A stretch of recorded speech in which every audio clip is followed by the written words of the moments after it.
Hello. What's up, everybody? This is Country Conversations with Diva D. Welcome back to my channel.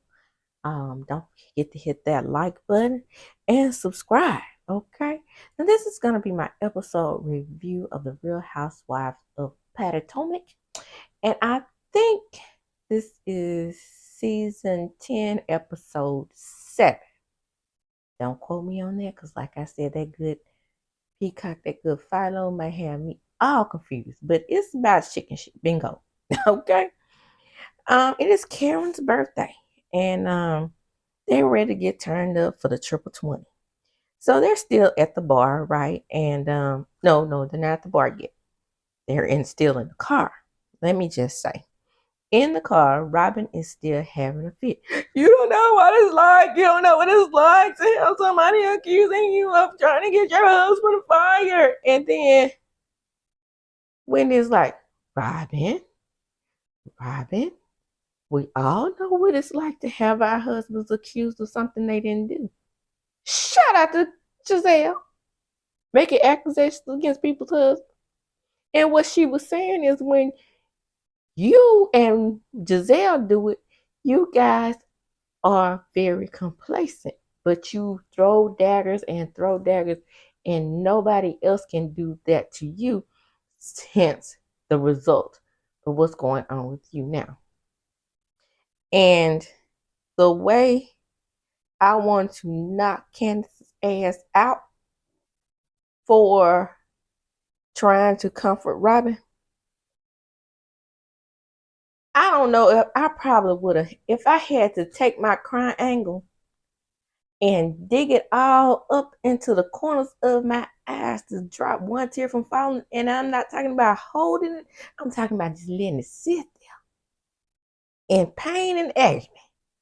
I would have done all of that to keep a tear from falling. Because you see, when those tears began to fall at that table, so they get into the restaurant, in the chicken shit restaurant, and it's fucking, oh, excuse me. I almost let it all slip out of the foot. It is filthy. Okay? That's why they don't think Southern people got any sense. Because we do stuff like this. That is freaking, you're eating in there and then the chickens are shit.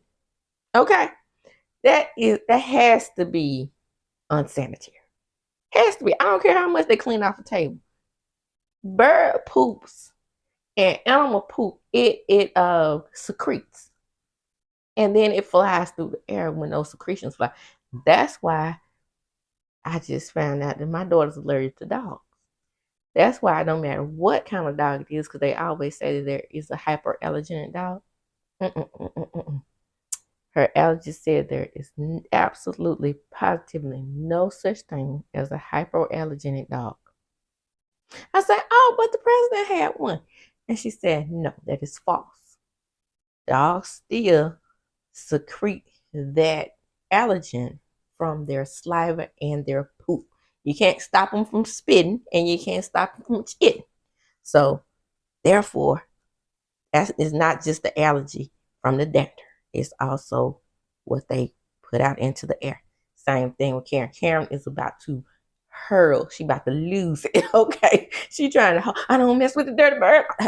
I'm sorry, I didn't do Karen's voice. I don't mess with the dirty bird. I can't believe it. This is where we're in with this type of place. Ashley. No, you cannot ever do another. Plan another trip, and it's always a disaster when Ashley plans the trip.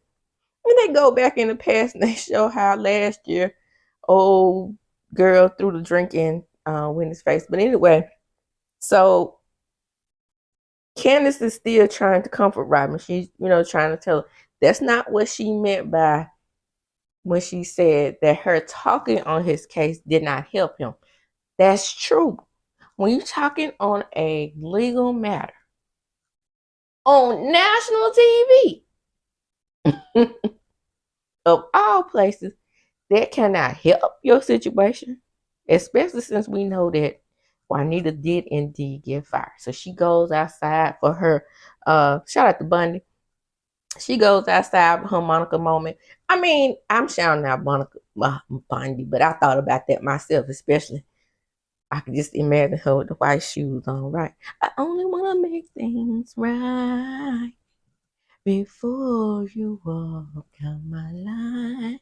Is that video? Is that the video where she had the old lady sandals on sitting on the curb? Is that it? Just I never meant to cause you no pain. I'm trying to think. I'm not sure. Anyway, she had a Monica moment. Whatever song she was singing. So, like I said, Candace is crying. She is boo-hooing. And I'm like, people don't understand why Candace was crying. Okay. Candace was crying because she felt Robin had put some type of guilt on her. That's what I'm seeing. And that's my observation as a former mental health worker. She felt some type of guilt. And then she is mourning the loss of this friendship because she really realizes that this is the end of that friendship. She gets in confessions and pretty much admits that she's like, well, I just can't be friends with her as long as she's friends with Miss Hale, aka Giselle. So, um, so she makes her cry angles, and like I said, to me, she's mourning the friendship. And then Giselle tells, what the hell are you crying for? This is all your fault. And then when it jumped in like a good friend should and said, don't do that. Meanwhile, Roble is still on the curb.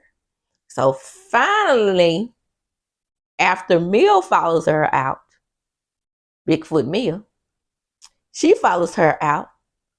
Finally, Giselle and all her ankles comes out. And that's one. Is there any way that Giselle can stop wearing strappy sandals? Is there any way Giselle can find somebody to get her? And she has a nice body, right? But, ooh, ooh, I probably saw out of this, what is this? Did I say this was season 10? I was wrong. I get this in American Medicine mixed up. This is season 8. 7? 8. Whichever one. Anyway, the point is, out of the 7, 8 years that I've seen her on TV, I have seen her in 3 outfits that are appropriate for TV. And that is sad because she's always throwing jokes out there at Karen's age. And Karen can dress now. So Giselle's like, fuck Candace, like that. And so she's like, that's how she does. She does. Then she says, Candace. Now she made it about herself in a confession. What Candace did to me last year, accusing me of seeing color. I got death threats behind it. Baby, you are colorist. Just because you have the brown skin girls, that don't mean you're not colorist, honey. What we're saying to you, green eyes, is that you let your color lead people into favoring you because of it. That's what we're saying. Then finally, as the scene goes on, there's a naked in confession. I just wish Wendy would stay out of it. Okay, you made it about Wendy, not the 2 people at the table crying. No, a naked got to take her digs at the other brown skin girl. Yeah, that's how we're going to play this. And like I said, and many people have said, they brought that young lady in to go against Wendy and prove to Candace and Wendy that there's no such thing as colorism. This is foolishness, people. It's almost like a racist trying to prove he's not racist by bringing black people. Because you remember Jenny Gwynn, when she was trying to keep her job on SLC and she trucked out that poor black man. Black man. Yes. So they go back to the hotel finally, and then Karen and Giselle have their moment. A lot of people say they love when Karen and Giselle have their moment. I do not. I don't care for it. I don't like it because it makes it seem like Karen is still riding that fence a little bit too hard. And then that's when, again, Giselle tells her about the death threats. And she's like, I'm so surprised that Candace feel that way. She knows that we both have beautiful brown girls. And then Karen says, I feel like those beautiful brown girls are mine. So I can understand why you wouldn't want to deal with someone who put your life in danger and your kid's life in danger. Child, bye.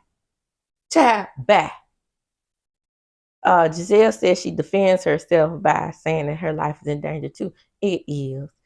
Giselle, if you haven't seen not one Candace against Candace tweet, you are lying, honey. And when they tweet against this young woman, they go in for the juggler.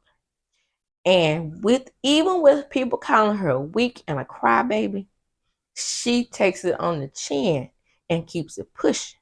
Now you can't be on the show with her because you finally see what she's been going through since season 3. Yes, you are a villain, and yes, many people dislike you. I am one of them. But when everybody hated you first season, when you I got a pedigree, I didn't hate you then because I thought it was Karen picking on you. Okay, so it wasn't that moment that I started to dislike you. It was when Monique came to the show is when I started disliking you. And that solidified to me that you are, darling, indeed a colorist. Because what is this dark-skinned, brown-skinned girl doing coming on here telling me she has 4 houses? That's your attitude, baby. And every 5 minutes, Giselle, the baddest one in the room. Wherever I sit, I'm the baddest one in the room. But anyway, back to Karen.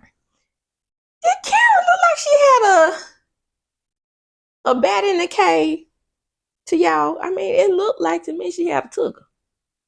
Put a bee in front of her. I don't know. That's what it looked like to me. But, for 60, Karen got it going on. Okay. So, they go kayaking. Oh, by the way, at Chicken Shit Bingo, I think Aneka won. The chicken shitted on her number. Wow. Has Beverly Hills went to someplace where chickens shit? Wait, Miami did go to that goat farm and those goats were pooping everywhere. But then again, the one that has goat farm, she used to it. But somebody went to Goat Yoke and the goats were pooping all over the mats. That might have been Beverly Hills, but baby, they don't do that. Oh, Potomac. Not them.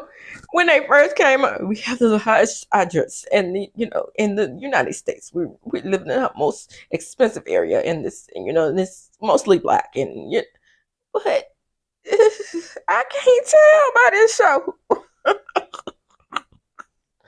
Okay, move right along. It's funny, but it's not funny.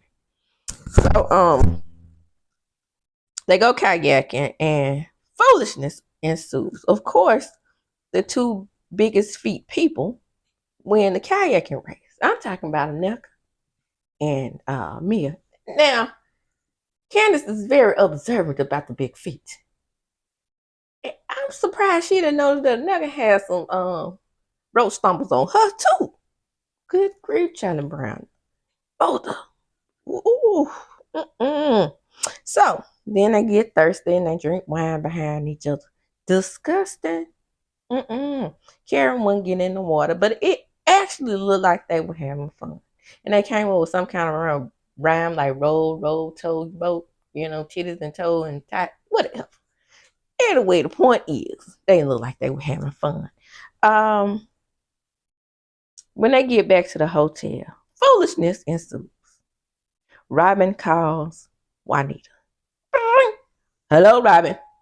Sounding like he irritated already. Oh, boy. I just want to tell you that these girls are bothering me. They're accusing me of, getting your job, losing your job, and I just, Juanita. And then Juanita's like, what, Robin? What you say? What you calling me with this foolishness for? But what? I'm just get these women out of our business. This is our life, Rob. This is our life. I'm I'm hanging up. I'm hanging up. But my nigga. Okay, phones don't do that no more. But that would have been the sound back in the day. She would have had the back in the day sound on her phone. Cause that man straight hung up in her face. He said he don't have time for this. Robin, Robin, I'm about to close. Oh, I'm 15 minutes. Show was horrible. And that was the mid-season finale. Ooh, Potomac. Y'all got to do more better. But anyway, with all that being said, Robin, I feel bad for you. I really think it's time for you to evaluate your relationship with this man. I don't like to, in my reviews or recaps or whatever, I don't like to give women advice about who they should leave and who they should stay with. I know you're not going anywhere, but baby, he makes a fool of you. Tell me why. I'm just saying, sis. I'm just saying. But anyway, I'm going to close. Don't forget to like, comment, and subscribe to my channel. This is Country Conversation with DVD. And as I do when I close, I'm chunking them up. Deuces.